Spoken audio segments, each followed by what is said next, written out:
Hey everyone, welcome back to Ink Scribes, the comics podcast where we talk about the art and craft of comics. I'm Colin Singh, and I'm joined by my co-hosts Eric Zawadzki and Taylor Stauft. We're continuing this episode from last week where we looked at Alan Moore and Bill Sienkiewicz's Big Numbers #1. Make sure you watch part one before jumping into this episode. Oh yeah. This is basically a continuation, and we're just gonna dive right in. Normally, this show is all about the art, but I like to make an exception for a couple of writers, and one of them is definitely Alan Moore. And we're probably going to talk a little bit less about art in this episode, especially as we get to issue 3, because the reproduction of the art for issue 3 isn't great, but it's all we have. Let's just dive right in. What did you guys think of issue 2?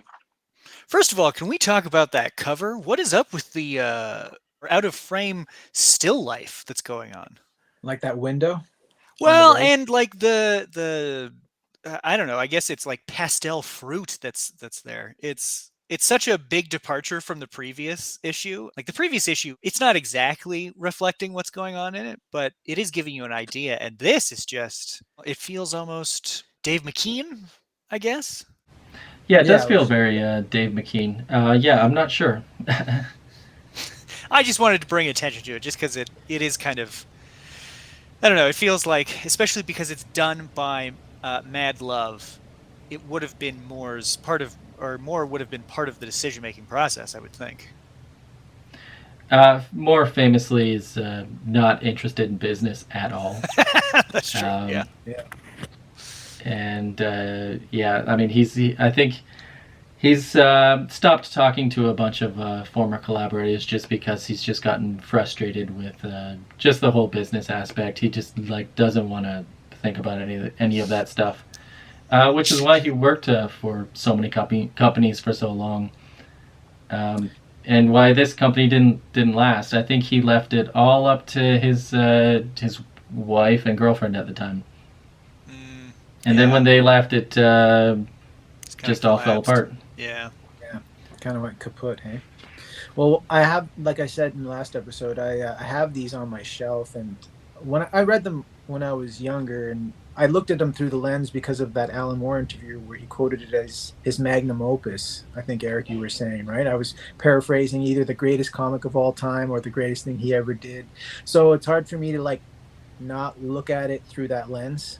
And #2 obviously was no different. But I remember being really struck by the lettering, like how it just was interwoven into the art and everything. Like it was as essential to the art as the art itself. Oh, I love the lettering so much. I love when Bill Sienkiewicz letters himself. But let's just jump right in. Every issue sort of opens up with numbers. As I stated last episode, Alan Moore said that we're surrounded by numbers every day, all day long. And thematically, the series is about mathematics, fractal mathematics, the Mandelbrot set, and hell, I mean, it's called Big Numbers. So do you think that's the origin of the grid? Like it really sticks to that grid. Do you think it's like numbers are order, this is order? That's a good question. I mean, yeah, that's certainly within the theme. Yeah, actually, that probably would be it. But I mean, also, Alan Moore is very formalist, I guess, and he was all about using the 9-panel grid in Watchmen and using it very effectively, probably the best it's ever been done. That's true, yeah. A lot of people just assume you use a 9-panel grid and you can just put whatever in, but the people who do it best, they put so much thought in page design when they're formulating the 9-panel grid. This first page, the first 2 rows is all essentially one panel cut up, right? With the exception of panel 1, where it's the side of the ingredients on the box. But how he splits it up, he splits them up so nicely and evenly that it just kind of there's this kind of world building behind it, where even the airbrush kind of atmosphere really sucks you in. So you invest right away into the conversation, even though you're not quite sure where you are, what's going on. Very slowly it starts to reveal itself too. Yeah, it's really bringing you into into this setting. Just like, yeah, hang out with these two women. Let's see what's going on. Yeah. Weirdly Yeah. cozy, which I wouldn't describe Alan Moore as. I find this pretty fun because I guess the mother got in a little bit of trouble last issue for not having read her book, and her daughter's book, Christine. Christine is basically the main character, and so here she's giving it a try, and it's clear she is not getting it and not enjoying it. And although this is her sister, but yeah, they it seems like they both just don't quite get it. Two people that don't get it, that don't get your art. What a bummer. So again, like each chapter is supposed to show like a seemingly chaotic image, and more intended it to be viewed slightly differently on a reread. That, like, you know, I guess once you had read all the 12 issues or whatever and learned about the mathematics behind chaos or whatever, that ideally you would read this and see a big swirl of cream and coffee and think maybe it's not just a swirling mess and maybe there's more going on. But yeah, 12 issues never came out, and we never got to go on that journey. But that was the intent with this, is to show some swirling chaos and try and make you understand that it might not be exactly what it appears to be.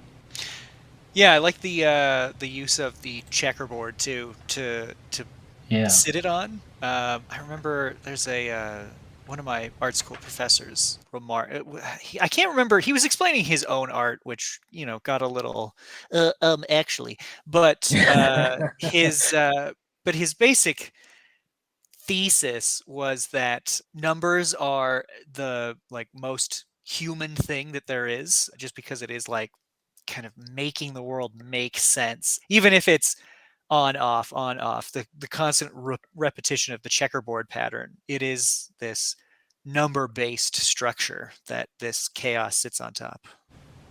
Oh, interesting. Yeah, that is what an art school education gets you. Not money, but insight. Yeah, it's the tablecloth is it the tablecloth that's the checkerboard pattern? Or because I think on the next page on that table he doesn't use it. It doesn't look like it. Yeah, that is weird, huh? But again, a good artistic choice. It would have been jarring to see across those 4 panels, right? So executive decision was made, I would think.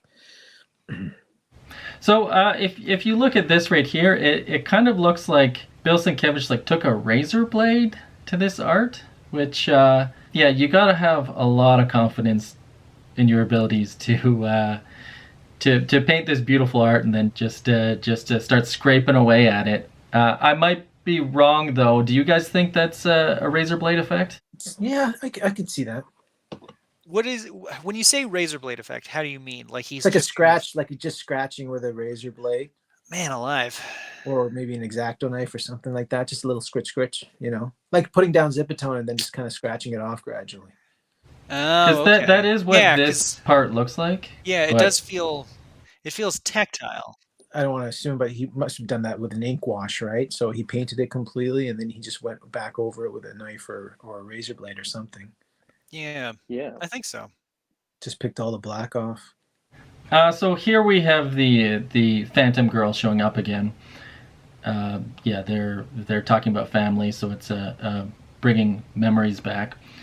Christine is haunted by an abortion she had years earlier. The father was an old flame of hers, the police officer that we briefly saw in issue 1. So the plan was that he would be investigating some goings on at the mall, and by the end of the story, Christine will have gone through quite a bit, and through all of that, she would have gotten over the abortion that haunted her. And by the end, that police officer would have gone through his whole character arc, and the plan was that he'd be left wondering, if I stayed with her and had that kid, would I have turned out a better person? And as Moore described it, by the end of the story, he would end up with custody of the ghost. So basically now he's haunted by the Phantom Girl. Is it... Yeah, see, I interpreted it as not haunted so much as just kind of a constant reminder of what could have been. she's not terrorized. She's just Well, kind of a constant reminder that is a haunting. You think so? I mean, to have a phantom girl like follow you around anytime somebody talks about family, she pops that's up. true. Yeah. Because this phantom girl shows up several more times when, whenever there are kids around or whenever there's reminiscences about family. I do like the idea of somebody ending up like getting custody of a ghost. That's a great idea. It's such a poetic way of putting it. And okay. I love that transition that draws her to Christine. Right, actually, yeah. Yeah, so they're having a conversation, and it's when this sort of like cut-up pattern shows up, everything just sort of pauses and freezes as she looks over at the family table that she grew up at. Yeah. And everything goes quiet, and she looks at this ghost. And then we get the same thing, and the conversation continues, and we have this blank panel here where the ghost is gone. Ah, great stuff. So like the mother here basically says, take a walk around town and see what's changed. And Christine basically says it's all changed. So she's been gone for a decade, and now her hometown is different. Basically everything is different for her mother as well. So this is great. The kids all leave, and then the mother is left on her own. Everything's different from her. We can tell because we get this flashback. And great cartooning by Sienkiewicz to simulate sort of like, not necessarily a different reality, but a different mode of viewing the world, i.e. via flashback, which goes into that theme of like a chaotic, constantly changing approach to drawing throughout the series. How she remembers it is what I took it as. Yeah, well, she's sitting at the exact same table all of that happened, and you notice the checkerboard pattern on the tablecloth again. And then that last panel on the second page, the way she's just haunted by that, and you can that image captures it beautifully. Yeah, that looks like There's it appears on more like a faded grayscale for that. It looks like it appears on like a pamphlet about grief or something. It's just haunting. But the softer wash on that is like more like that image is like the faded memory. Oh, definitely. It's also it gives off sort of a melancholy, a very sad feeling that as she's reminiscing. And I like how you put it, how there's the softer approach lens to that. There's like a sort of wet on wet technique that you often use in a watercolor that's shown here. I think this page is absolutely brilliant because you get to see her emotional state basically showing the exact same thing here and here, but different timelines. Mm-hmm. And just how it is illustrated is just amazing. We got the pen and ink effect, and then the more painterly effect where she's backlit, and it's, I don't want to use the word again, but it is haunting, I guess. Yeah. Well, that one page works by itself, but the entire first scene, if you just laid them out in like an art museum, all the pages together like that, I don't know if that's the way Alan Moore would want you to see it, or Bill Sienkiewicz would want you to see it, but just that scene, it just completes everything. It's a complete sequence. And it's a perfect sequence, Yeah, I mean, for me, this page is a prime example of like what this medium can do that no other can, where you have like one page and you can like contrast sort of a flashback and present day, and get a sense of emotional state. You get like her memory is basically like his font is different than hers. Hers comes off like a little more, I don't know, like sophisticated handwritten. His is very gruff and kind of ugly. And then we get kind of a childlike font here. And that's her memories basically. And it sets up the father character too. I'm just realizing, because I know we've heard about him, but I don't think we actually saw him in the first issue. It's just kind of... Oh no, he was in the first issue. Oh right, he was arguing with the vicar or something. Yeah. But Arguing with the vicar. Oh yeah, that's right. Yeah, but we're I'm gonna just thinking of how he gets introduced in this issue. yeah. Yeah. Well, yeah, and this is kind of like Not the laying most that flattering groundwork, way. right? Like he's a gruff, loud man. Yeah, and we move over now to back to Colin Wordsworth, and yeah, here we see he and his wife aren't in the happiest relationship. This sequence. So yeah, so Colin Wordsworth is not working much these days, but the mall is coming, so that's going to give him plenty of work soon. His wife points out a purple mark on his neck, which we can see here, and he basically just says, like, you know what, where? And yeah, denies it right away. That's a significant thing. It's setting up a major part of his story. Because he was the one that was catcalling Christine at the beginning, right? In the first issue? Yeah. And I'll basically say that, yeah, this was setting up that he has AIDS, which was very topical at that point. Yeah. Well, I didn't think it was going to go there. Holy shit! I thought it was going to be like, he's got like a second family or something like that. No. Well, I mean, yeah, he's sleeping with like a female sex worker, basically.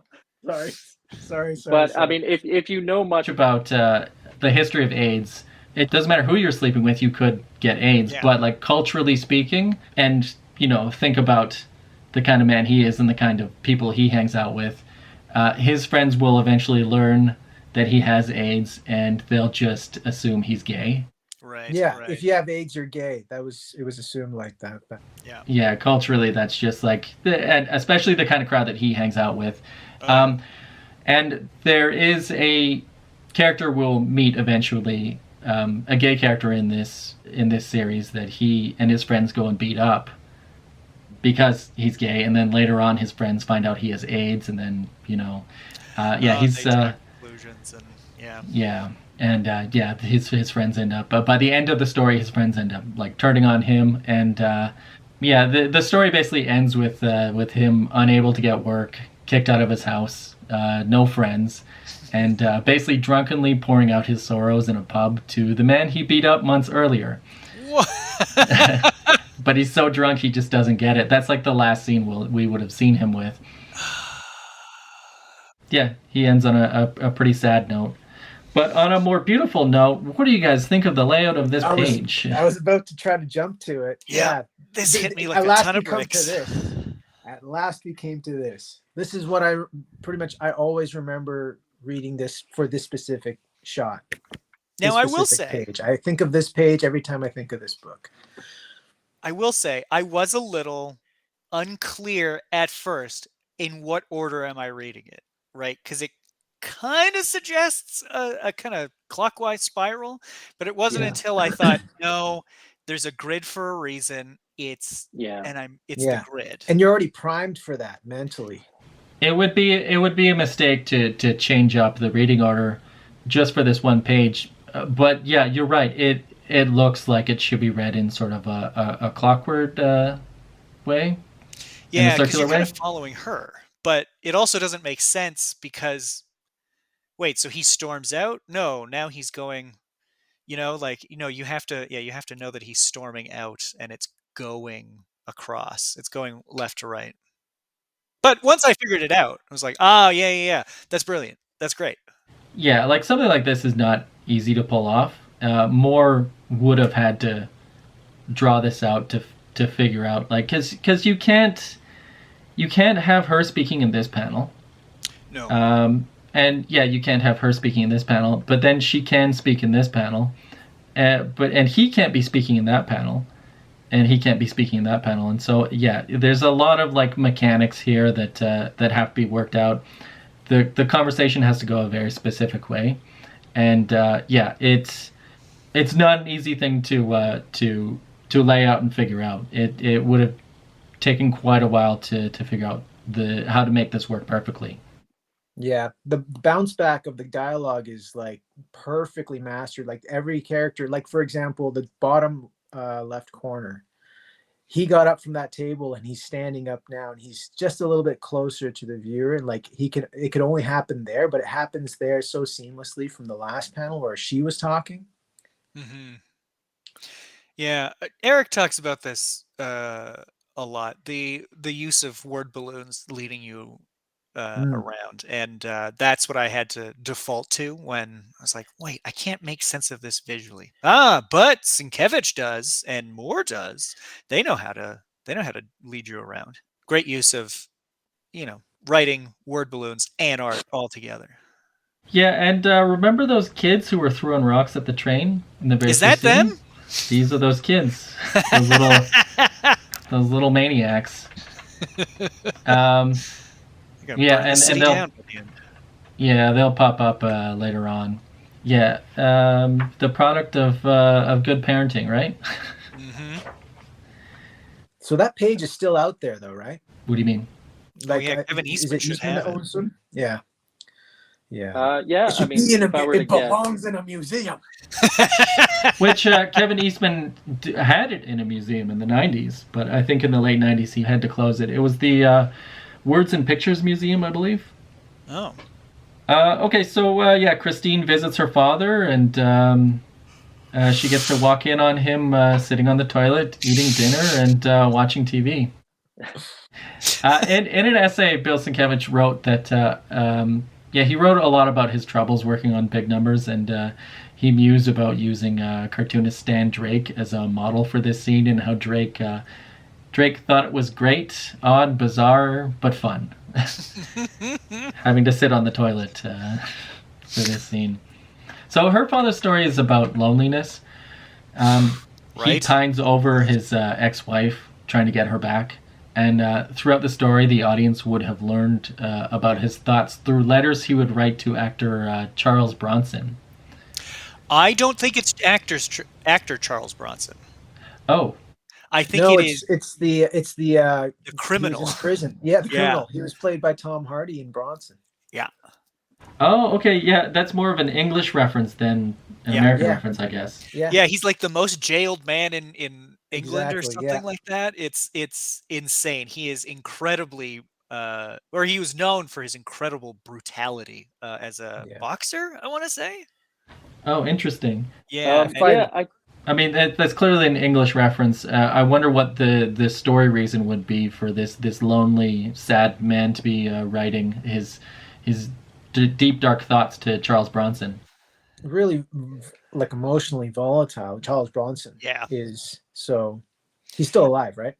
I believe so. Yeah, because Tom Hardy met with them, and the prison had to tell Hardy to stop coming. Because he was like, oh shit, like a real movie star is coming in, and Bronson is like just getting all this attention on himself, which he absolutely loves. And Bronson for a long time was he was kind of a folk hero, I guess. Not a folk hero, but he was there. I can definitely I can definitely see a very specific type of man in the late 80s, early 90s, really looking up to this guy as like, this is a paragon of manliness. He explodes in violent rages and steals small amounts of money. Okay, so here's an extended scene where Christine's sister Janice is working at the Social Security office, and she gets to meet several characters. This is a good story way to have a bunch of characters walk in and out of the same scene. Yeah. And this is our introduction to a new character, Kevin Sorry. These names. Yeah. So he's described as a rent boy by Alan Moore, which is basically a gay male prostitute. He's the one I mentioned earlier that Colin Wordsworth and his friends beat up, and then at the very end, Kevin Sorry is in a bar consoling a very drunken Colin Wordsworth. So he's also HIV positive, and he starts off the story jaded and cynically detached, and he'll end up falling in love with one of the characters that he'll end up having a discreet relationship with. trying to think of who it could be. There have been some subtle hints Yeah? about. Well, it might be a little too subtle, but yeah, we'll get to that eventually. What do you think about the? But could you go back once? Just the opening shot of, because it's still the grid, but it going from super sketchy, very light, to not complete, but definitely there's more to her. Well, it comes in, off as a gradient, I guess. Yeah. Sort of the scene slowly revealing itself, maybe. Yeah, I guess it's like the comic equivalent of a fade-in. Yeah, which is really nice. Like I'm very technically minded, and I would just draw everything. But this is it has kind of a poetic feel to it, I guess, of just finding an artistic way to fade in. Yeah, I don't know that I would ever think of doing that, is the thing, right? Like that doesn't feel like you're doing enough work. It doesn't feel like you're doing enough there. But I need to experiment more with doing pencil work.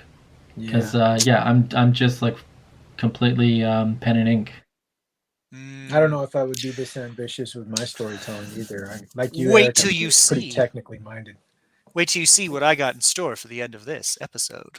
Oh, nice. Oh, that's... You did some art. I sure did. Okay, moving on. We've got Mr. World shows up again, and Mr. Killingback, and yeah, again, Mr. World fantasizing about murder. Yeah, just it's it's so upsetting, just because the grid is really creating this rhythm, so that you're getting into this feel, and then all of a sudden, is it Janet? Is that her name? Janice. Janice, just surprise! She's been mutilated, and then his smile, and then nope, everything. It's all in his mind. It's just so it really lulls you into it almost. Yeah, very very effective way to pull that unsettling scene off.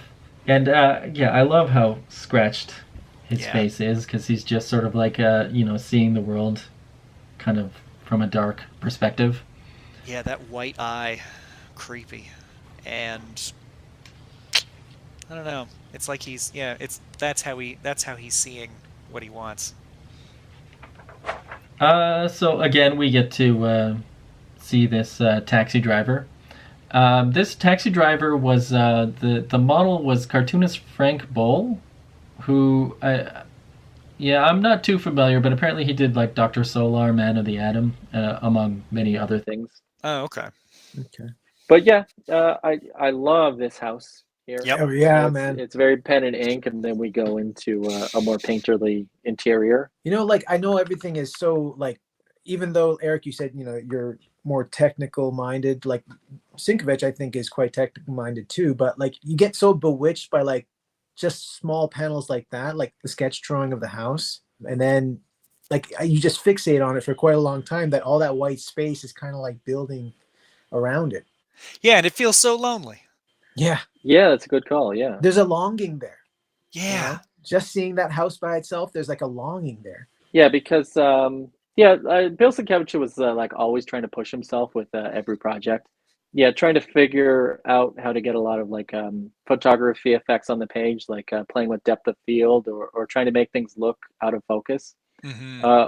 Or in this case, an effect where the window lighting is kind of blurring. It's very good. The figures. He's an artist that's just always hungry for experimentation, and he's always trying to learn new techniques. And it's just such a pleasure to look at this stuff. Yeah, the blown out lighting is because it could so easily tip into obscuring the image, but he manages to pull it back. Yeah. I never get tired of looking at this book, man. So here we have Gabby Odidra. She's the wife of the shopkeeper. She's visiting Monica Beard. So Monica Beard, she was the shoplifter that was spent 18 months in prison and was released last issue. Hell yeah. So Later on in the story, Monica Beer will form a partnership with the architect's wife, Delia Judge. Oh. And Monica's stories of a life as a criminal kind of excite Delia. Monica is a shoplifter excited by the possibilities of a mall opening up. But when the mall opens, we would have seen her disappointment at the mall's modern, almost futuristic security. So she ends up forming a partnership with Delia using the knowledge that she has because her husband was the architect of the mall.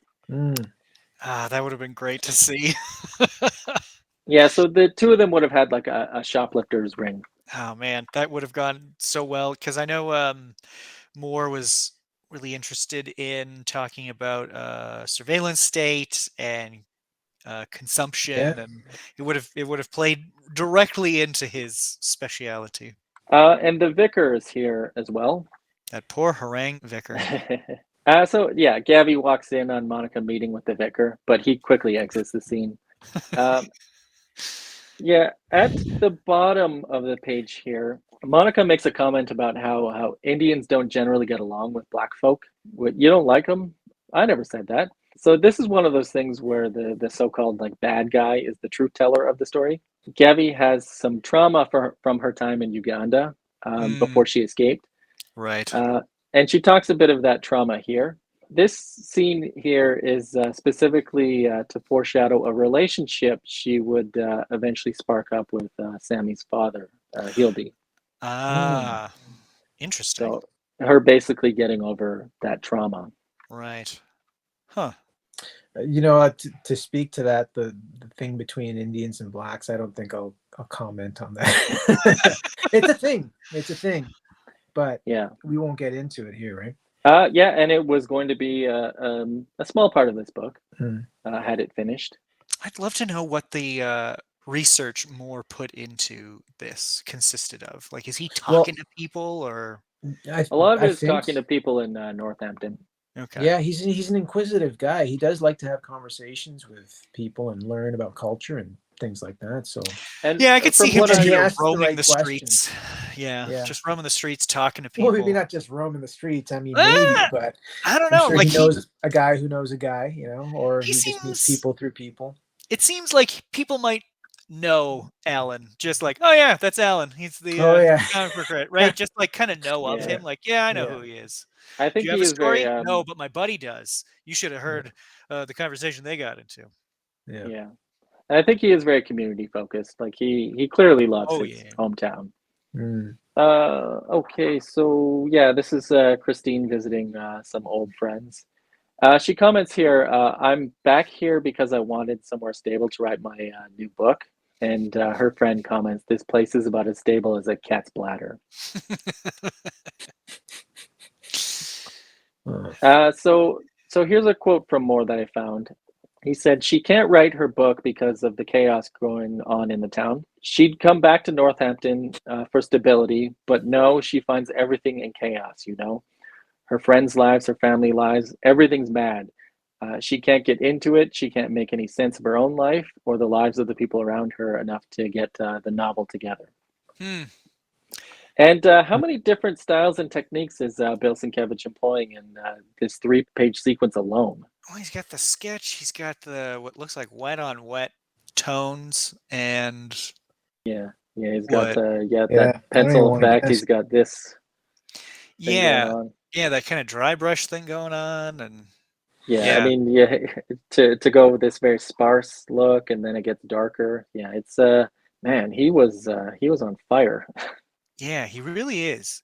And the theme of this is like this sequence is the character basically saying there is no stability here. So there's an overall theme of like chaos, and it's just epitomized with the art.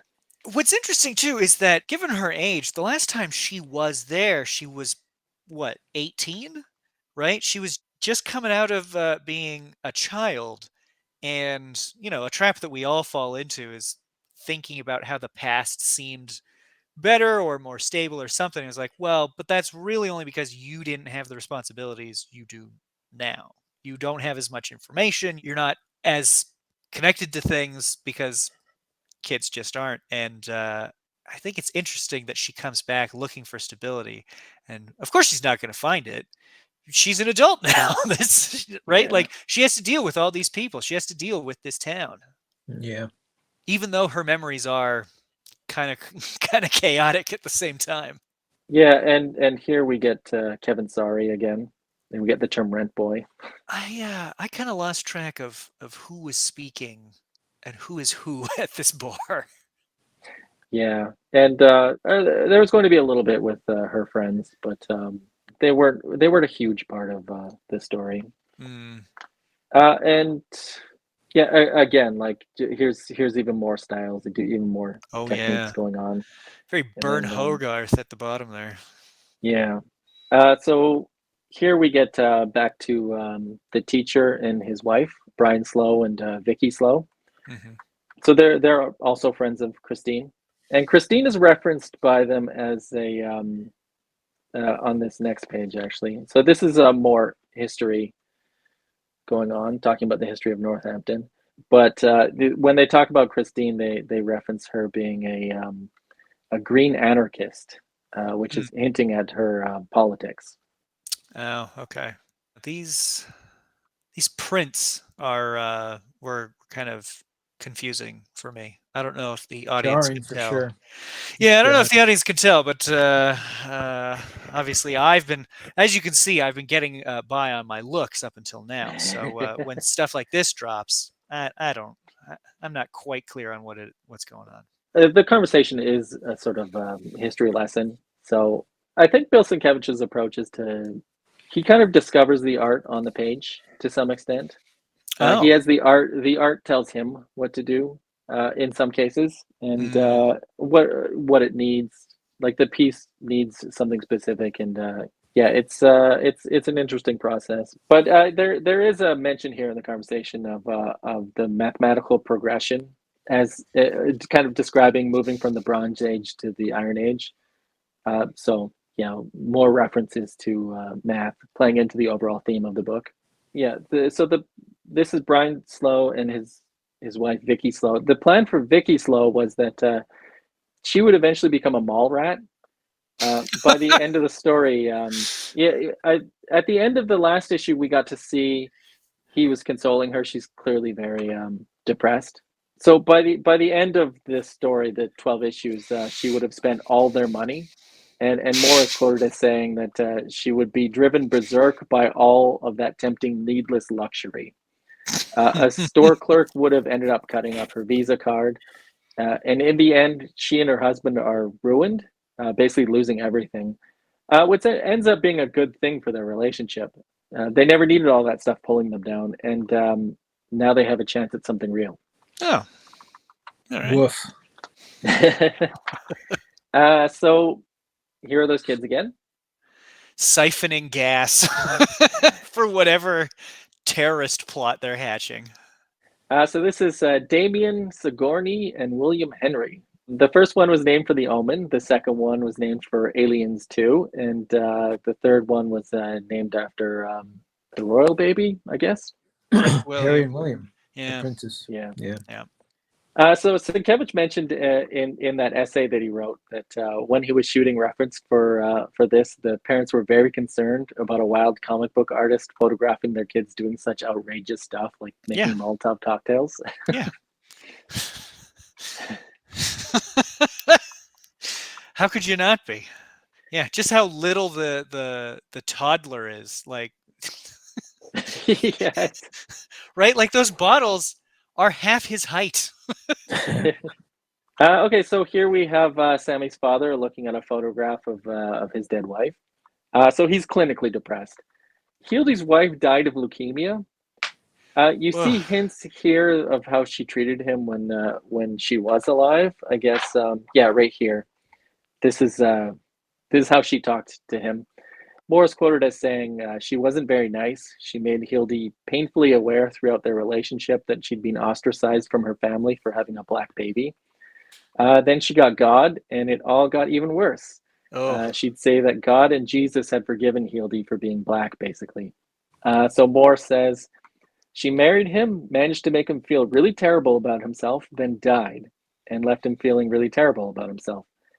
He's gone into chronic classic depression. He's a good man, a really nice man. He's really depressed. He doesn't want to think about another woman because that would be betraying his dead wife. He's almost got to be mourning for her for the rest of his life, and that's what he's decided. But the plan was that he would find a happy ending by sparking up a relationship with Gabby Odidra, the social worker, the wife of the shopkeeper. They'll slowly discover that they're perfect for each other. Yeah. And here we have a bit of color. Yeah, that's a great use of it. So that's the Mandelbrot set.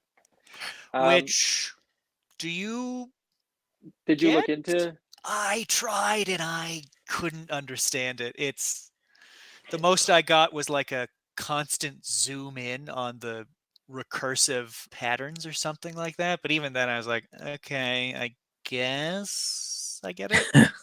Well, I mean, yeah, I didn't do too much reading on it, but yeah, my understanding is it's this thing you zoom in on and it gets more detailed the closer you get. It's sort of like an endless zoom in. And like starts like repeating itself or parts show up again or something like that is what I took from it. But yeah.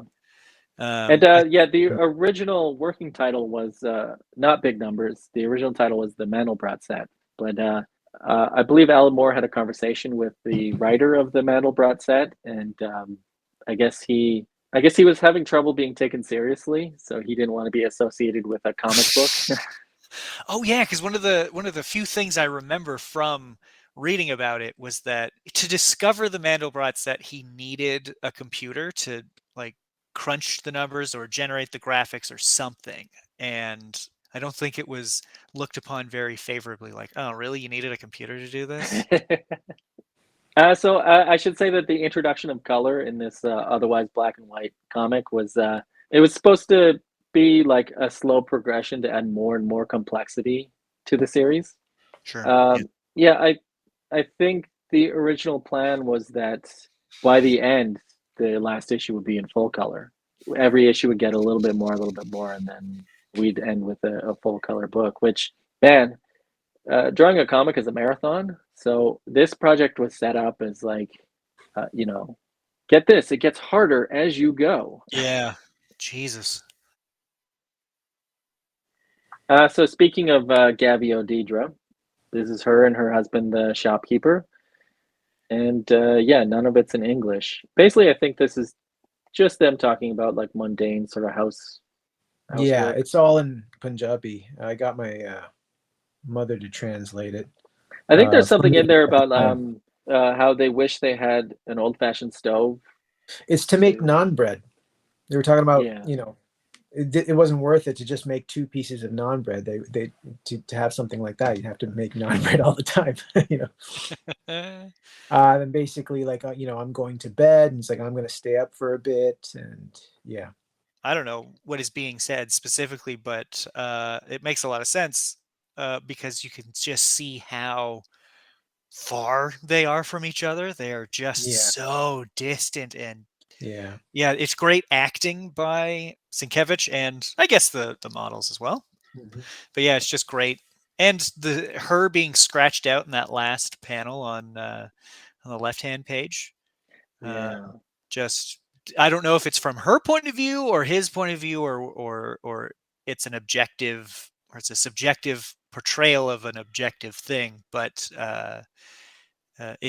it works nonetheless to just separate them further. Yeah, I mean, with that visual, you don't need the dialogue. Mm-hmm. It's pretty clear there is some sort of separation. So yeah, as the series goes on, he would have eventually found himself more and more distracted by his train set. What is there? Yeah, so here these figurines become sort of like a peek at his inner thoughts. Here we see a bit of his political views coming out in these characters. If a man works hard, he can get ahead. So all of that is going to be tested by the mall showing up.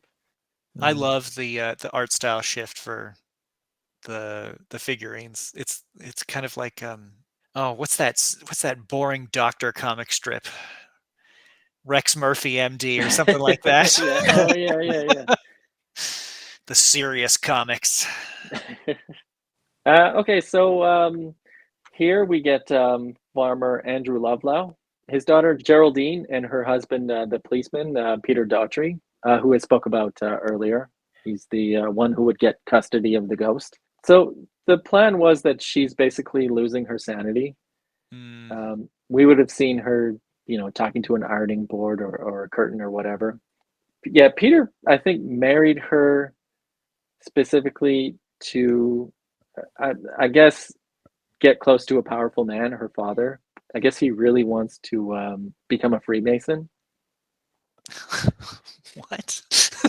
Yeah. More in 'Cause, his yeah. obsession with Freemasonry. Yeah, there's some sort of reference about like meeting him at the lodge or whatever. Oh, right, yeah. But yeah, I guess by the end of this, the father-in-law will realize that I think in the middle of the story he just thinks his daughter is like hysterical or whatever. But by the end of the story, the father basically realizes that it's the abusive husband that's just like driving her mad, and because of that, he doesn't get to become a Freemason. Yeah, she's kind of a ghost in her own life. From what we read, she kind of barely exists except in relation to these two men. Yeah, she's just kind of like serving them Yeah. here as they're having that meeting, and yeah, clearly not in a good headspace as she's like dropping all this stuff. Breaking glass. But here we're back in the United States. So these are the judges. This is the architect, his wife, and 3 kids. It's a pretty chaotic scene. It Like, is. with all the dialogue and everything. Yeah, Yeah. I found it hard to okay, I got to really focus in on what's going on. Yeah. And I was distracted by this totally badical haircut that young teen has. Yeah, this sort of sets up the dynamic all 3 kids have. Like, Yeah. this kid is like, the youngest kid is like largely invisible next to his sort of very loud, kind of dickish older brother. So yeah, this is Delia Judge. I guess we get to see her for the first time. Last issue we got to meet the architect, but here we see his family. So Delia Judge grew up in England, but moved to America and created this family with Stephen Judge. So she'll return to England because of the mall. And in England, she becomes anxious about her kids and the state of England and how much she thinks it's changed. The social worker would have visited her and realized it would be good for Delia to get involved as a keeper, which is when a civilian in the community is sort of befriends and checks in on someone who's just been released from prison and reports to the parole officer if they've seen anything going on. As discussed earlier, she and the shoplifter, Monica Beard, end up involved in a shoplifting ring at the mall, using her husband's architectural knowledge to aid them. According to Moore, she discovers a natural aptitude. She understands finally that one must simply take the life one wants. She has a thrilling new life, and her husband doesn't suspect a thing. That's great. Monica Beard infecting her with thievery. Yeah, there's like there would have been scenes where like Monica Beard sort of like tells her exciting stories that she learned from prison or whatever, and it really would have excited this woman who's otherwise would have come off as like being really bothered by how much England had changed. So I guess that awakened something in her. Again, so more memory of like when I was a kid. Yeah. Oh, and just to speak of these kids, the girl is described as a bright and promising, career-minded daddy's girl of around 13 years old. And the boy is described as a heavy metal punk rock, and he strikes sort of an anti-authority pose. Hell yeah. And then there's the gentle, poetic child. He's described as like not daring to assert himself before sister and brother, but asking insightful, gentle questions to everybody. There's going to be a role-playing game that they get involved in that they're testing out. And yeah, they're they super get to into it. assume different roles, kind of like roles that are in some ways antithetical to who they are, but in other ways awakens some stuff in them. That's what role-playing is all about. I've been playing D&D for 11 years, and you always just kind of become yourself. Yeah, is that so? You just kind of become yourself if you didn't have to worry about dying. Like, yeah, sure, I will go and kill these guys. Let's go. We'll go and smash everything Yep. as a troll or something. Yeah. So to speak to Stephen Judge, basically he's too consumed with work to notice what's going on with his family. He thinks everything is perfect, and only at the end does he see this giant mess that he realizes is going on. Okay, so Christine is basically leaving the bar here, and she runs into Killingback. Oh yeah. Yeah, they discover the construction of the mall. So this is basically shit just got real. It's actually happening. The mall is being built, and everybody's discovering it. What Comes off as horrific. And alien. Like, because Yeah. that's what he's looking for, right? He's out there with his telescope looking for his own kind, and Yeah. he discovers these. I don't even know. They're like welding masks or Daft Punk masks, one of the two, and it's like he found what he's looking for and he doesn't like it. Yeah. And we're bookended once more by numbers. More numbers. Only this, it's from a U.S. rapper. The U.S. is invading, basically. Both food product wrapping, though. Yeah, very clever. Which over 12 issues, I guess every issue would have a new sort of clever way of introducing numbers. And the back cover. The maps. Yeah, it was like the previous one was like a survey map or something, and now it's like a design footprint. The back covers really were cool to see. Like that every great, issue is like, yeah, all the numbers. But yeah, that's issue 2, and now let's switch over. Let's take a look at issue 3.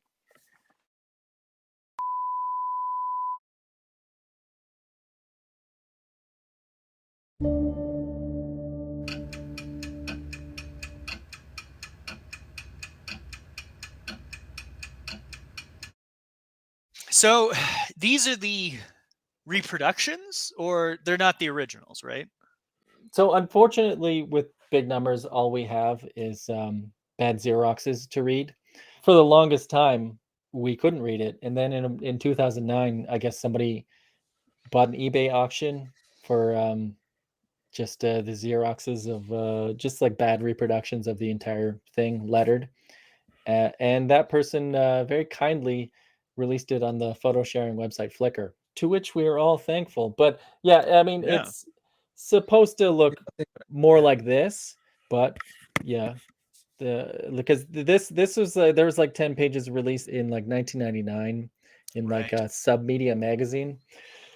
The one and only issue? Is that the the situation? one, which I don't have a copy of that, but it's got some stuff with Barry Windsor Smith, and yeah, it's got a lot of really interesting material there. Yeah, cool. But did you guys get a chance to read this this PDF? Yeah. No. Okay, so it's interesting because it's got like a framing sequence with Janice talking to her husband, and that ultimately will pay off this mystery that Moore has been hinting at for the last several issues about her husband. And of course, we open with a number because big numbers. We gotta do that. Of course, the biggest one of all. So throughout this issue, we keep coming back to this survey that's going around town, inquiring about everybody's shopping habits in preparation for the mall. So right here, she's speaking to her husband and just taking the survey with him. And then right here we get okay. Man, it is wild the difference between original art and photocopies.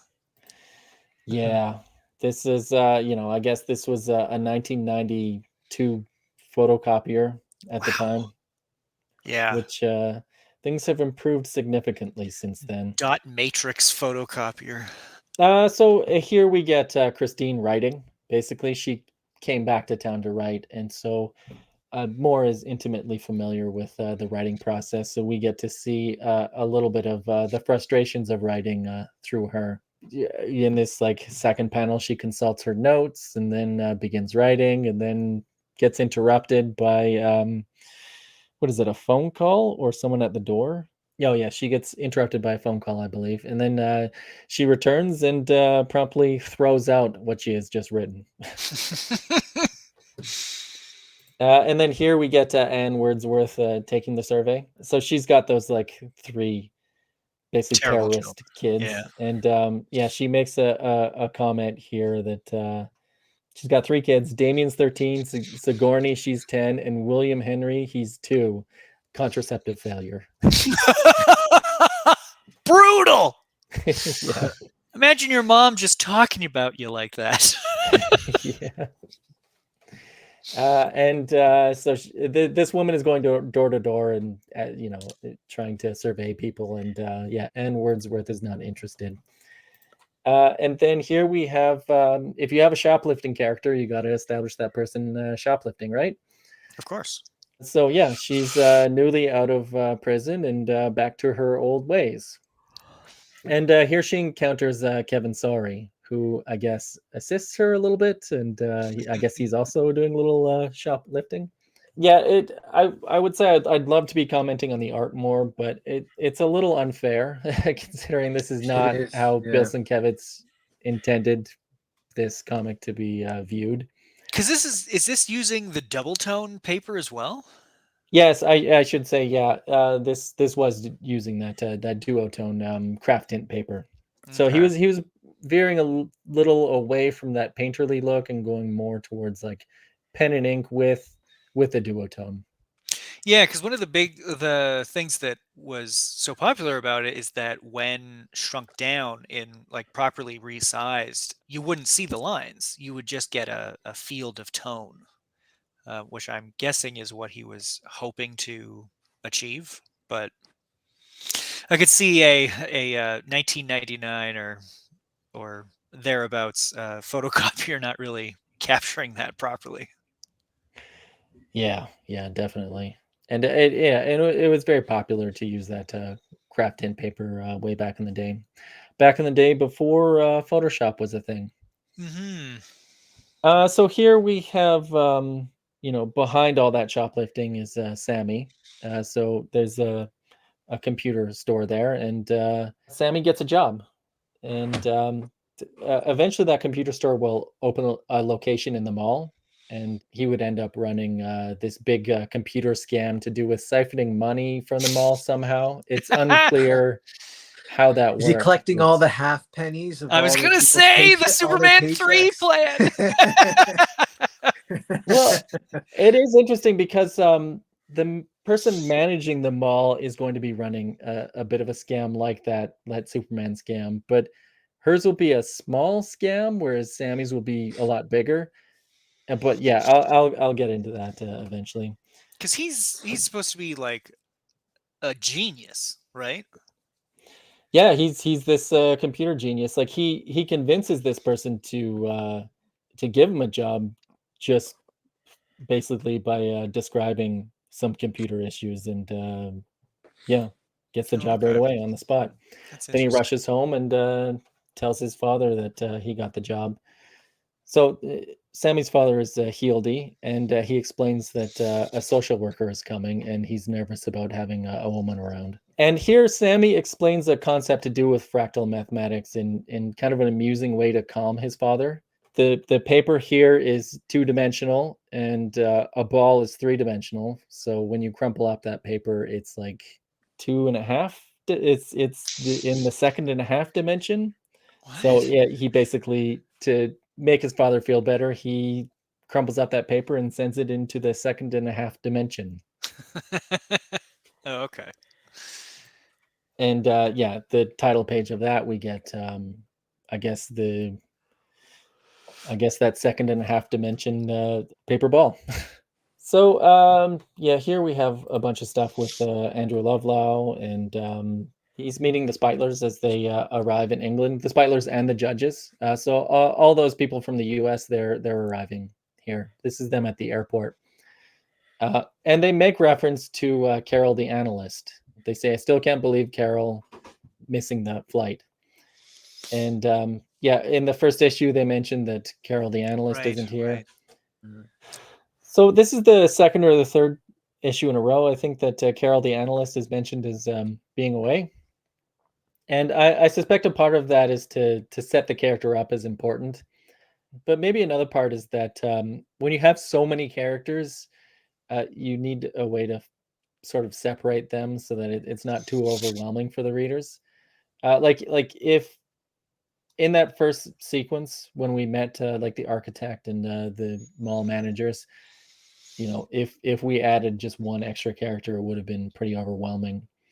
So yeah, I mean, it's good to like save some characters for issue 3 and then issue 4 or whatever. I wonder too if because analyst usually means some kind of number analyst, or at least that's what I associate it with. And I wonder if she's supposed to be kind of this embodiment of numbers or priestess of the numbers or something. Well, sorry, it's a male. Oh, He. okay. I don't know why. Yeah, Carol. That I would have thought the same thing. I have an You know aunt what? Carol. I should have thought that too. I think that was my grandfather's name back like before he decided it was too girly. Oh yeah. Yeah.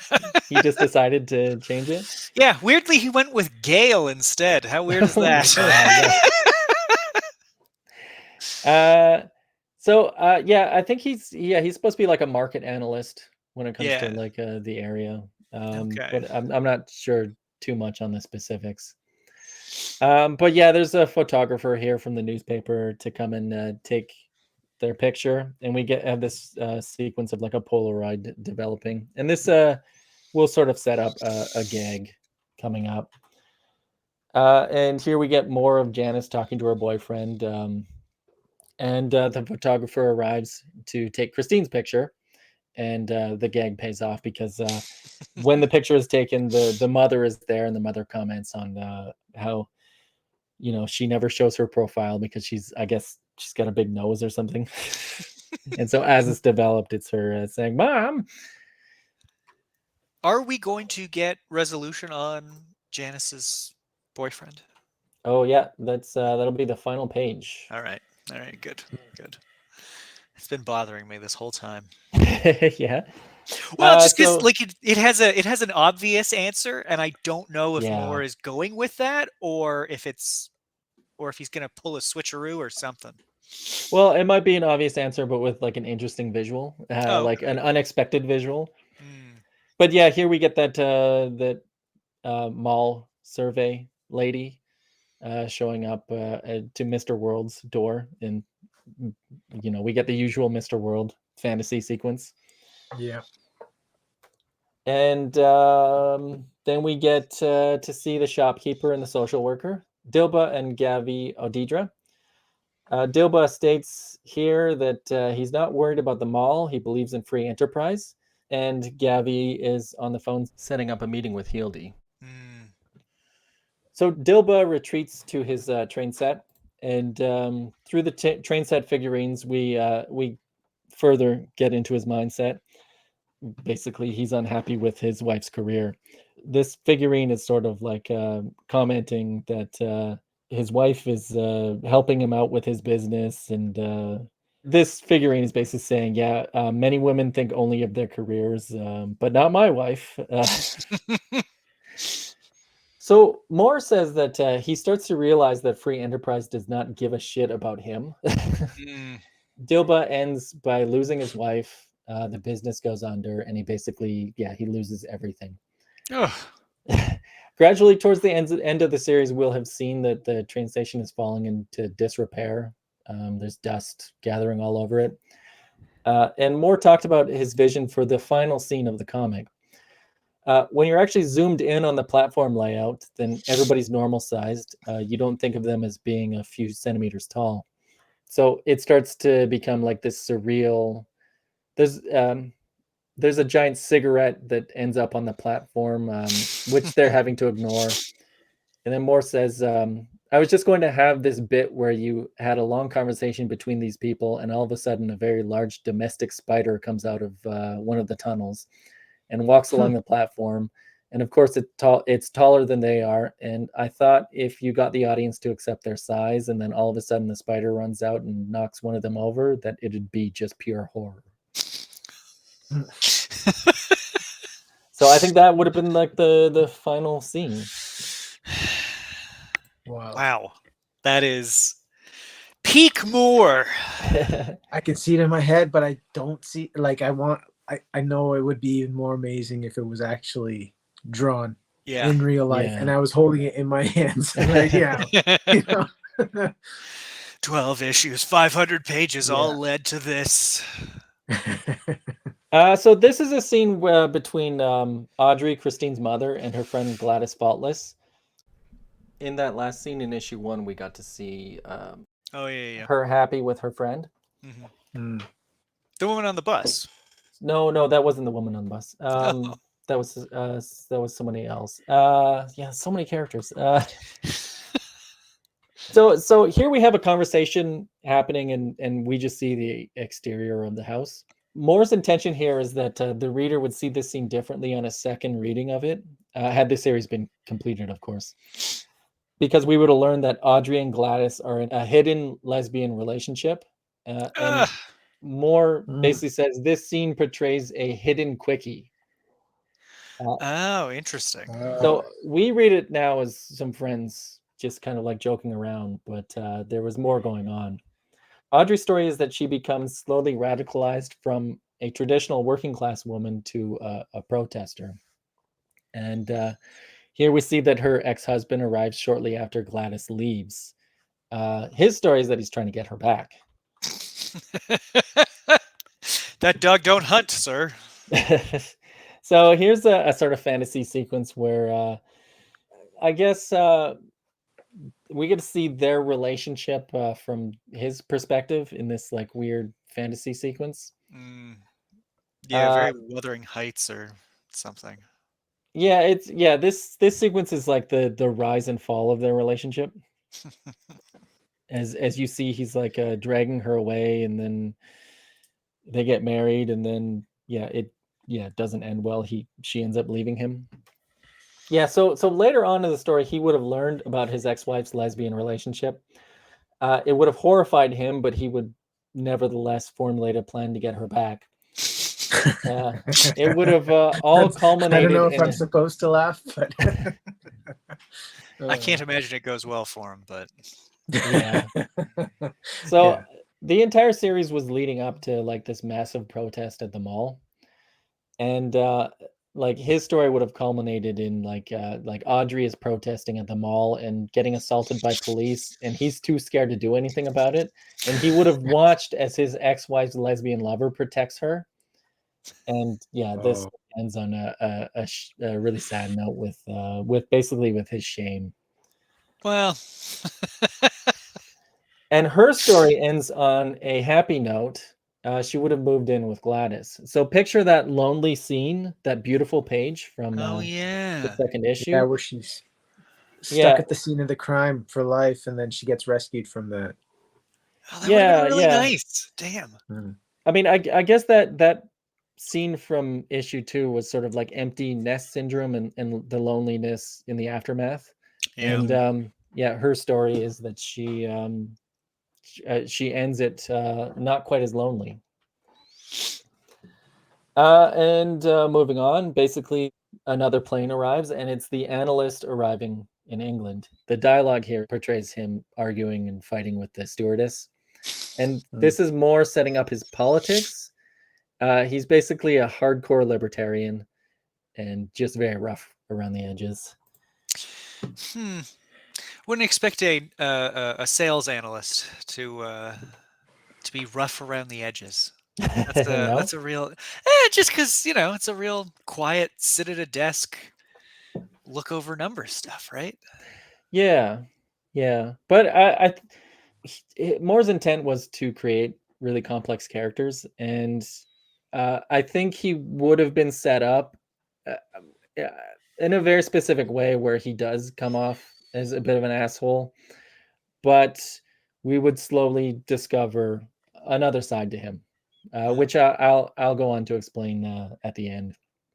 Which, that's really where Moore excels, is taking these taking fictional characters seriously, right? Yeah, and I think Moore his intent was to just show you the characters and show you their dialogue and what they're saying and have you formulate your own opinions. Well, you invest in you make your own investment in the characters, right? You see it all come together over time, and if this was coming out on time and like you invested regularly, like an episode of a TV show or something, you would want to see them either live happily ever after or not, or you'd want to you get to Hey. you just get sucked in. Yeah. And this is just a mix of some characters end on a happy note and some on a sad note, and some grow in good ways, some don't grow at all. It's just life basically. Okay, so here's the vicar and Janice. Yeah, the vicar story would have involved his faith being challenged. Throughout the story, during all this chaos, he would have presented everyone with like a simple Bible verse, and it would never really put anyone at ease. So Moore is quoted as saying, "I was going to have a bit with perhaps Monica Beard or Gladys Faultless, where he goes around to see them and they say, 'Well, you didn't listen. You just wanted to talk to us about God. If you want to come in and have a cup of tea, fine, and we'll talk, but listen.'" So he starts to see maybe that's what he should have done all along, rather than trying to come up with some quote from the Bible that would justify everything that was happening to them. Because when it starts happening in his life, he starts to realize that he hasn't got much faith and nobody has got any faith in him. By the end, he has practically hung up his dog collar, but he's got the opportunity to actually go around and talk to people as a person.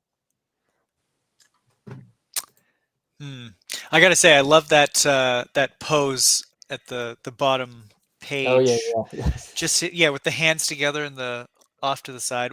That's a great bit of acting of a kind of pompous guy giving a rote answer. Yes. Right here, Christine is hanging out with friends and getting high. Hell yeah. And we get this sequence here where he's, as the conversation is going, he's rolling a joint. Basically, we get that in the entire process of that. And then here we get the Speitlers moving in. So they'll be managing the mall. If you remember from the first issue, somebody from the business was asking, "Can we have your kids take a look at this role-playing game?" And she was like, "Kids? No, we don't have kids." So Beverly Speitler would have probably come off as maybe kind of a sort of a villainous figure running the mall, squashing the mall protest.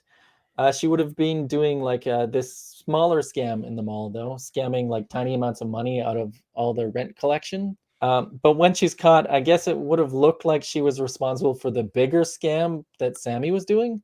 So she ends up taking the fall for Sammy's big score, which means Sammy gets to get away with it scot-free. Wow. So meanwhile, that person, Kevin Sorry, he ends up in a secret relationship with Beverly's husband. Oh. And you can kind of see it in the acting if you go back and look at this. He does. He's illustrated in a slightly flamboyant way at times, I think.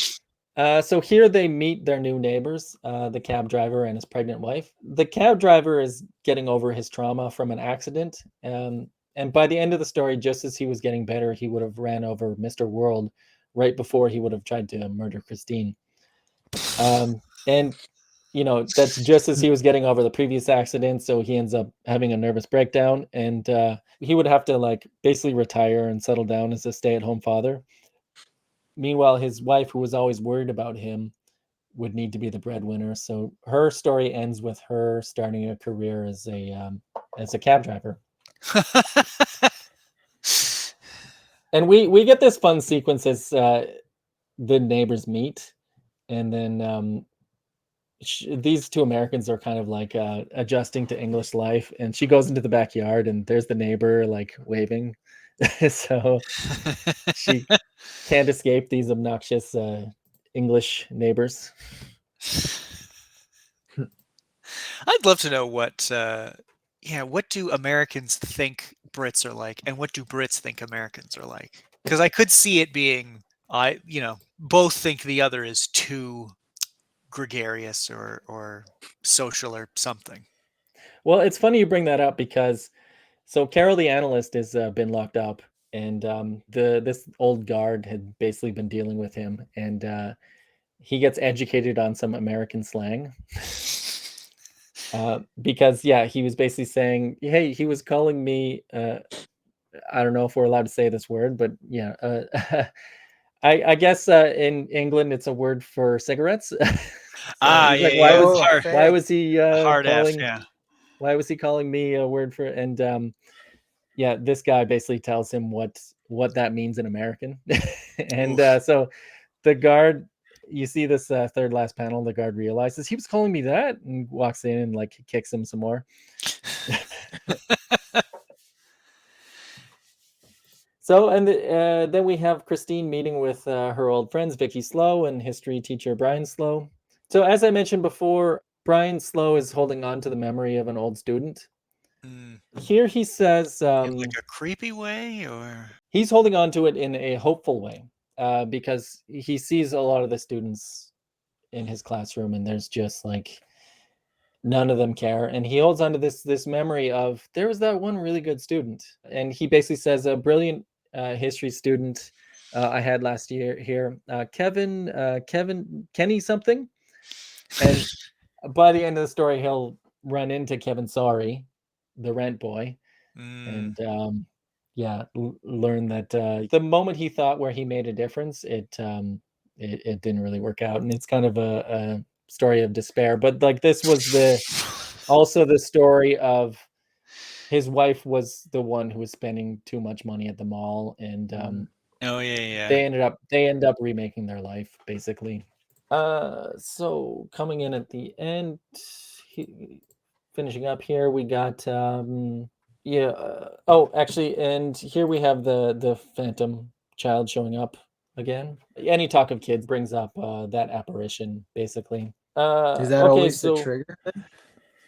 There's various triggers, but yeah, here we get Janice again with the nurse that is close by, and then we get the judges moving in, and the judge kids play this live role-playing game. So throughout this story, they'll start to completely change, sort of embodying their roles in the game. And here we see they roll the dice to decide how their lives in the game will turn out. And we get this this nice bit where like this sort of asshole kid throws the dice and then cheats. He rolls like basically a 2 and then lies and says he rolled a higher number, but then accuses his meek little brother of cheating, even though he wasn't. And a lot of it has to do with like, you roll a lower number and you end up lower on the, economic scale in this game. It's supposed to sort of imitate real life. So this is a nice bit where their identities are slowly revealed. Oh, yeah. And then, they slowly show up and we see them. So the shy, quiet boy becomes a girl. The punk rocker becomes a capitalist rich boy. And the girl becomes a black girl. And they all start embodying that. Like the quiet boy likes being a girl, and the sister character ends up thinking she's black. And so, a lot of... I wonder how that would have played out. Yeah, because that's a really interesting concept. That seems dicey in 1990. Like that sounds like the sort of thing you would get now. No, it is very ahead of its time. Yeah, it's ahead of its time, but I don't think it would have been seen as controversial per se. I think it would have been a new way of looking at things. Well, especially with Moore writing it. I mean, I don't think he's not going to half-ass. He would have done it. He would have done it perfectly. Whatever, however that ended up. But it's like shades of like who was that woman, Rachel Dolezal? Like 20, 30 years before. Yep. Yeah. So I'm not sure how that would have turned out, but it's very interesting. So as I mentioned before, Delia Judge joins like their mother ends up joining up with Monica Beard as shoplifters, and Stephen Judge, the father, is like way too consumed with work to notice what's going on with his family. I think he thinks everything is perfect, and only at the end does he see the giant mess, and he realizes that the mall is this big sham. So the Americans are basically changed by the end of this, and they're almost destroyed. And here we finally get to see Carol the analyst. And he gets to meet Killingback. And he says to Killingback, you're the first reasonable person I've met in this country. Which I That's found great. this image online. This looks like it's from that old painterly style. And you can see like this middle panel, you matched up with that. This Yeah. was basically the original version before, if I were to guess, like he painted this and then decided to go with that the other style to make things easier, so threw this away. But yeah, also the judge character looks a little different in the rain, I suppose. Like yeah, he looks like he has well, I mean, it's really hard to tell. Well, they're switched, right? Am I seeing that correct? They're Yeah, like their heights are different. It's completely flipped, right? Carol yeah, that is is right. taller and Yeah, looks and like it looks like he has more hair, and maybe he doesn't have a mustache. So he looks like he's cosplaying the Crow. yeah, got that gothic thing going on. Yeah. Okay, so we get a little bit more of Christine writing and just the frustrations of writing. This is a sequence where she's like walking around, and I guess she thinks she has a revelation, so she like Composing. rushes in, types away, but still ends up like throwing it in the trash. So writing, it can be a very frustrating process.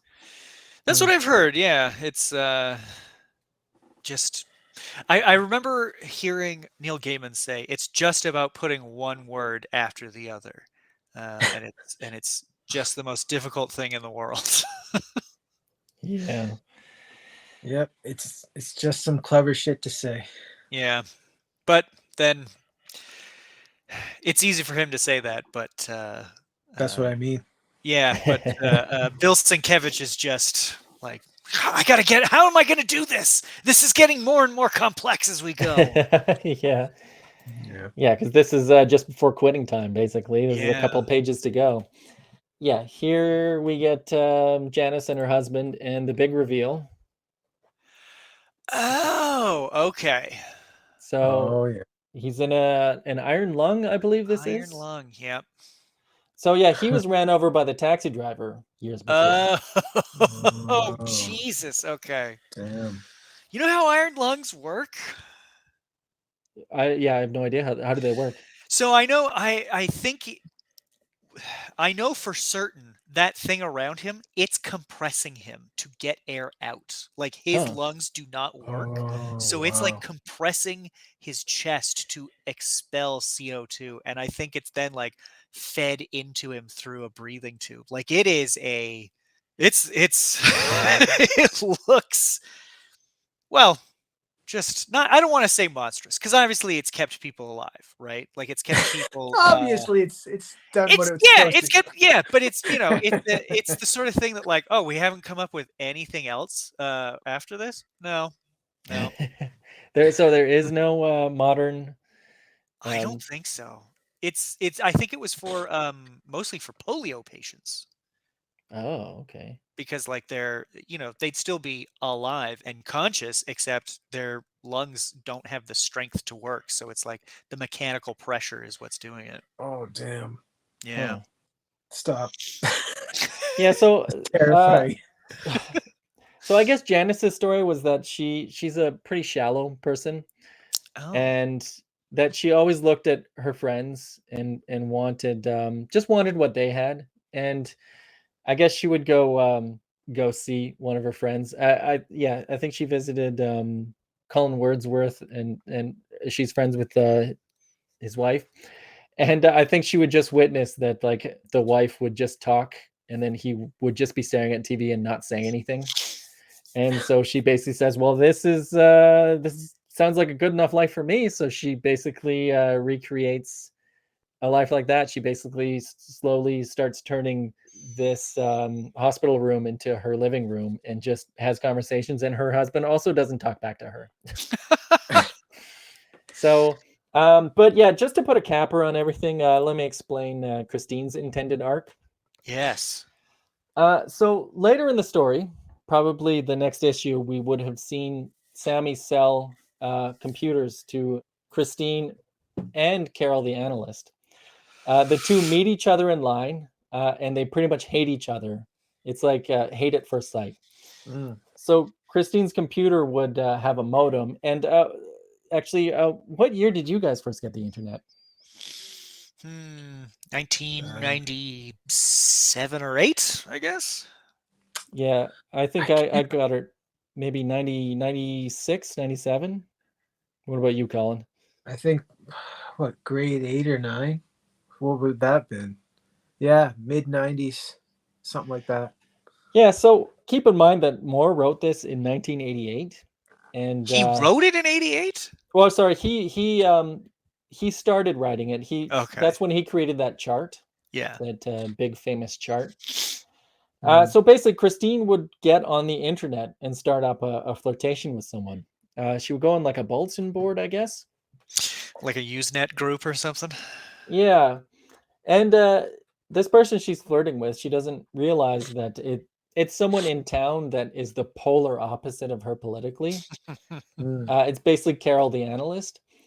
It gets complicated, though, because Sammy is a hacker, and he sort of intercepts their messages and alters them just for fun. I guess he knows they hate each other, so I guess it amuses him. Yeah, it amuses him altering these messages. Moore states that Christine is an anarchist and that the analyst is a libertarian, which Moore believes are philosophies that are indistinguishable from each other. But one is far left and one is far right. Yeah. So all this gets found out. They basically meet each other in real life. They're horrified. And Christine and the analyst somehow realize that it was Sammy that did this. So they confront him. And from here, Sammy teaches them about the Mandelbrot set, the fractal. Whoa, guys, I know you're upset with me, but just listen to this lecture on recursive algorithms.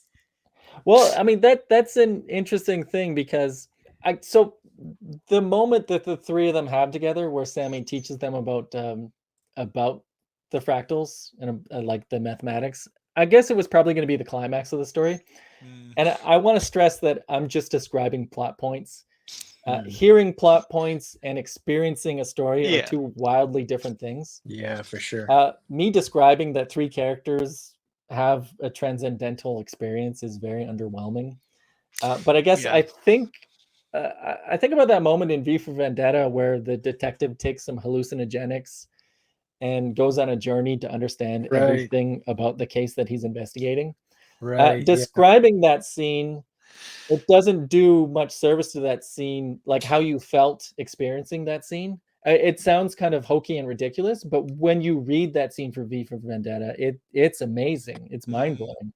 Yeah. And similarly to that scene in V for Vendetta, I think these characters would have taken some hallucinogens and I guess like had a transcendental sort of experience where they see all the patterns, they see the math connecting everyone's lives and how it's created this mess in town.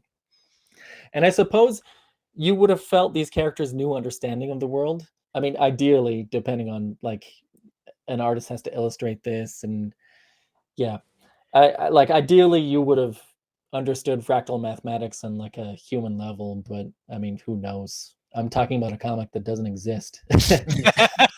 I'm talking about like Moore's intentions to a story that will never be. It's which is in of itself a Alan Moore like concept. Yeah. So anyway, Christine would have had an almost mystical realization about all the chaos around everyone in her life. She sees what happens to her friends and family during this big mall protest and everything else happening in town. She and the analyst no longer hate each other. They've sort of modified their positions a little. And with this new understanding, with her views of the connections between everyone and fractal mathematics and all that, she ends the story by going out into the world, now able to write her book, Big Numbers, a book about chaos in small towns. Oh. Yeah. Which is something that, to your point earlier, that's the sort of thing that, in the hands of a lesser writer, kind of like, oh, okay, it's the book that we just read. But, but as you say, when you see it in context, I'll bet it was like, oh, shit, yeah, Big numbers, man. I really wish it was a TV show. I know that he wrote scripts for a few episodes for it. I would have loved it. Yeah. Well, I don't know if any scripts got made. I think he wrote 4 episodes. I read in the when I was really looking into this. Yeah. I'd only seen that he met with somebody about it, right? Yeah, he like a lot of this information I got was from a meeting he had with a producer and screenwriter, which was transcribed, and like they pitched it around to TV stations in England, and yeah, nobody was interested. That would have been perfect for British television too. Yeah. And I should say that, like, post From Hell, probably around the same time they were pitching this, Eddie Campbell approached Alan Moore to basically offer to take over for to draw it. But by that point, it was when Alan Moore wrote it, it was of its time and very topical. And to like take over writing it in like 2001 or 2002, it ends up becoming a period piece. And there's so many elements of it that were ahead of its time, like chaos theory. The online dating thing was way ahead of its time. Like the Rachel Dolezal thing we were talking about. And by 2001, some of that stuff was like, like chaos theory wasn't a thing in pop culture anymore, and like the online dating thing that was that was a trope by that point. Yeah, it's just too late. Yeah, every high school student has access to the internet and has a totally hot girlfriend in Canada, and yeah, you just haven't met her yet. So yeah, Moore had moved on, and he I think he also like he was writing his novels, and he was putting some of this stuff in his novels. Yeah, because it's the Northampton history stuff, especially. Like, I think it's in the second issue, the images that I couldn't really get my head around. Yeah, the layering of history in Northampton. Right, yeah. He loves that. Yeah. Every time I go through these, I'm always going to lament that it was never finished. Yeah. Yeah, it's the greatest unfinished comic of all time in my mind. That's exactly it. Yeah. Yeah. And yeah, like I read all this stuff about it, and yeah, you just lament what could have been, but it was never meant to be. So I guess that's that. Yeah. I'm surprised they couldn't find a third artist, I guess, to finish it. Yeah, I mean, there are some funny quotes from Alan Moore. There's this one. He said, "I seem to be leaving these artists as smoldering wrecks by the fire." And another quote, "What is it about this book that has made strong men weep and policemen turn in their badges?" So yeah, it just was never meant to be. God damn it, he's good with words, man. I'll also say that, like, Eddie Campbell has commented, I always felt a certain resentment that Billy the Sink got big numbers and blew it, while I was stuck drawing Jack the Bloody Ripper for 10 years. Which is a surprising attitude, because that's, From Hell is often held up as at least the completed magnum opus of Moore's work, right? Yeah, that is a staggering piece of work. Yeah. When I read From Hell, all I could think is, like, no other writer comes close to this kind of work. Yeah, for sure. 100%. Just the use of architecture and mysticism, and there's so much going on. Yeah. So, any closing thoughts before I'll close this up? I guess Taylor, you did some art for this. I sure did. Yes, inspired by Bill Sienkiewicz. This was actually a return to pencils for me in an attempt to kind of get that feel. I don't know that it was wholly achieved, but yeah, I thought I'd do the man himself. And one of the great things about doing this show is producing the art. And at the end of doing this, I was like, man, I almost forgot how much I just fucking love pencil drawing. It is great. Oh man, I hope I can see like a short story with either a little bit of pencil in there, like we saw with Bill Sienkiewicz here, or just an entire story done full pencil. That would be amazing. Yeah, You know, that would be great. Yeah. That's the opposite for me. I can't get away from the pencil fast enough. I prefer ink. Yeah. Move into ink. I try to work as fast as possible to get to inks as fast as possible. Don't get me wrong. There were times where I was like, "Fuck, should I just go? Should I just Oh, get I the fucked pen?" myself over. I fucked up myself over a couple of times because I just didn't think too far ahead. I'm like, oh, that should be good. That should be good. And I just moved to ink. I'm like, how am I going to do this? You know? Yeah, if the underdrawing is weak, then the Yeah. That's the a inks. lesson I learned in painting. In high school. My high school art teacher, he said that if the underdrawing is shit, then the painting will be shit. Yeah. Yeah. So that means you got to slow down on the penciling process. Stop getting so excited about the Yeah. inks. Yeah. I am hard at work on Ace, I think I'll call it now. We've released a teaser. We had like a stealth announcement. It is yet to be actually announced, so I can't really say anything about it yet. But there is a teaser trailer that we've released, and there should be an announcement maybe in a week or so. Oh, I can't wait for this book.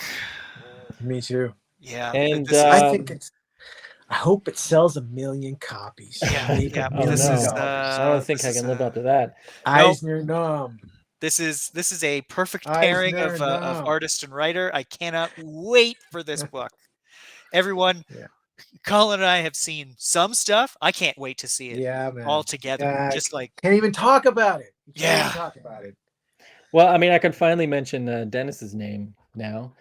Yeah. He is quite the up and comer right now. Yeah, He's sure is. I there's love a lot of Dennis's eyes on him stuff. right now.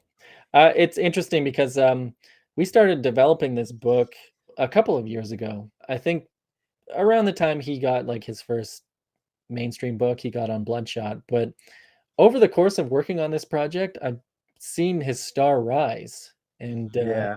I'm glad I locked him down early. You know, I'll tell you what, there's very few writers that I follow these days. I'm more art driven these days. And he's one of those guys, whatever book he's on, I'll read it. And I find myself towards the 21st, 22nd-ish page. I'm just like, yeah, baby, you know? Yeah, you just read Ultimates number 6 recently? Yeah, man. Oh, it was, can we talk? I guess spoilers, right? They got their asses handed to them. And no one saw it coming. And that comic is a good example of a slow burn leading to a big payoff, because you haven't seen the team together for like 5 issues. Like, it's just a gathering of team members, and then when they are together, it feels special. It feels like an event. Yeah, man, I gotta catch up on this book. Yeah, it's the top of the pile for sure. Yeah. So March 2024, my book with Dennis Kemp and Jordi Belair and Hassan Otsmain Elhau. Assorted crisis events. I hope to be talking about it quite a bit more in the coming weeks and months leading up to the debut. Watch out for that. We'll be dropping the diamond code in the order code in the description too when we know it, when it's out, solicited. Yeah. So I guess we should close it out. Well, thanks for watching, everyone. Don't forget to comment, like, and subscribe down below, and we'll see you next time.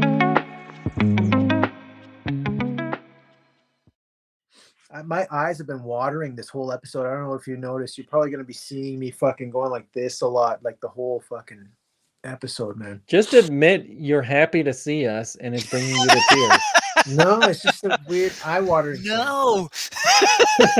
I refuse. This cat is so jealous. Yeah, well, she's trying to put her scent on me right now. She's like, gonna mark you as hers. Yeah. Nobody else gets to abuse him, only I do.